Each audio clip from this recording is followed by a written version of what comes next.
Hello friend, લાગણીના વાવેતર પ્રાર્થના ચેનલમાં તમારું સ્વાગત છે। આજે આપણે આ વિડીયોમાં જોશું કે ઉમરાનું પૂજન કેવી રીતે કરવું જોઈએ અને તેનું મહત્ત્વ શું છે। તો ચાલો તે જાણીએ।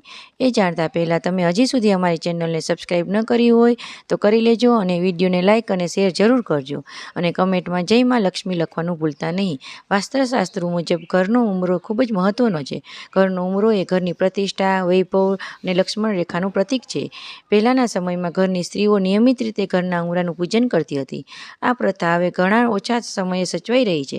ઘરની આધુનિકતા ઉમરામાં બાદબાકી થયેલી હોય તેવું લાગે છે। તમે હંમેશા યાદ રાખજો કે ઉમરો તમારા ભાગ્યોદય સાથે જોડાયેલો છે। આ ઉમરાને સંબંધી કેટલીક નિયમોનું પાલન કરીને તમારા દુર્ભાગ્યને ઘરમાં પ્રવેશતા અટકાવી શકો છો। કહેવાય છે કે ઘરના ઉમરા સંબંધી આ નિયમોનું પાલન થાય છે ત્યાં ખુશીઓ હંમેશા અકબંધ રહે છે। કહેવાય છે કે ઉમરા પર ક્યારેય કોઈએ પગ સ્પર્શ કરવો જોઈએ નહીં, એટલે કે ઘરના ઉમરા ઉપર પગ રાખીને ક્યારેય અંદર ના આવવું જોઈએ અને મહેમાનનું સ્વાગત કરો અથવા તેની વિદાય કરો તો પણ તે સમયે ઉમરા ઉપર ઊભવું જોઈએ નહીં। શાસ્ત્રો અનુસાર મહેમાનનું સ્વાગત ઉમરાની અંદરથી કરવું જોઈએ અને વિદાય ઉમરાની બહાર ઊભી રહીને કરવી જોઈએ અને ઉમરા ઉપર ભોજન પણ ક્યારેય ન કરવું જોઈએ અને ઉમરા ઉપર ક્યારેય બેસવું પણ ન જોઈએ।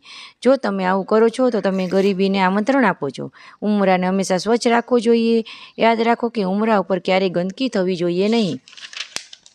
ઉમરાને નિત્ય પૂજા કરવી જોઈએ। તમે જાણતા હશો કે ઉમરાની પૂજા એટલે માતા લક્ષ્મી અને નવગ્રહોની પૂજા સમાન ગણાય છે, એટલે કે રોજ ઉમરાને ધોવો જોઈએ, સ્વચ્છ રાખવો જોઈએ અને પૂજા કરવી જોઈએ। ઉમરાને લક્ષ્મણની લક્ષ્મણ રેખા સાથે સરખાવ્યો છે। જેવી રીતે સીતાની લક્ષ્મણે ચેતવણી આપી હતી તેવી જ રીતે ઘરનો ઉમરો આજની સ્ત્રીઓને ચેતવણી આપે છે। જો કોઈ અનિષ્ટ વ્યક્તિ અવાજ આવે તો જવાબ ઉમરાની અંદરથી જ દેવો જોઈએ। તે બોલાવે તો પણ બહાર જવું જોઈએ નહીં। ઘરમાં આવતી દરેક વ્યક્તિની ખરાબ દ્રષ્ટિથી ઉમરો આપણને બચાવે છે। તેથી દરરોજ સવારે ઉઠીને ઉમરાને સાથીઓ કરી કંકુ ચોખાથી પૂજા કરવી જોઈએ। ઉમરો એ ઘરનો મૂંગો ચોકીદાર છે। ઘરની આબરૂ અને વૈભવનો રક્ષણહાર ઉમરો છે। હવે જાણીએ કે ઉમરાની પૂજા કેવી રીતે કરવી। સૌ પ્રથમ ભગવાનની પૂજા કર્યા પછી ઉમરાની પૂજા કરવી જોઈએ। ઉમરાની પૂજા કરવા માટે બેસો ત્યારે તમારું મોઢું હંમેશા ઘરની તરફ રહેલું હોવું જોઈએ, એટલે કે ઉમરાની પૂજા કરવા ઉમરાની બહાર બેસવું જોઈએ। ઉમરાની પૂજા કરતાં પહેલાં થોડું પાણી લઈને ઉમરાને ધોઈ લેવો જોઈએ। કંકુ અને હળદરથી ખૂબ શુભ હોય છે। ઉમરા ઉપર કંકુનો સાથીઓ કરી 5 અથવા 7 તિલક કરી તેના ઉપર ચોખા રાખવા જોઈએ અને ફૂલ રાખવા જોઈએ। સ્વસ્તિક હંમેશા દરવાજાની બંને બાજુએ બનાવવાનું અને એક વચ્ચે બનાવવું જોઈએ। સ્ત્રીઓએ હંમેશા ઉમરાનું પૂજન કરતી વખતે કહેવું જોઈએ કે મારા ઉમરે સ્વજન માણસો, દિવ્ય સંતો અથવા જે કોઈ આવે તે પ્રસન્ન ચિત્તે પ્રવેશ કરે અને અમારા ઘરમાંથી સકારાત્મકતા આવે।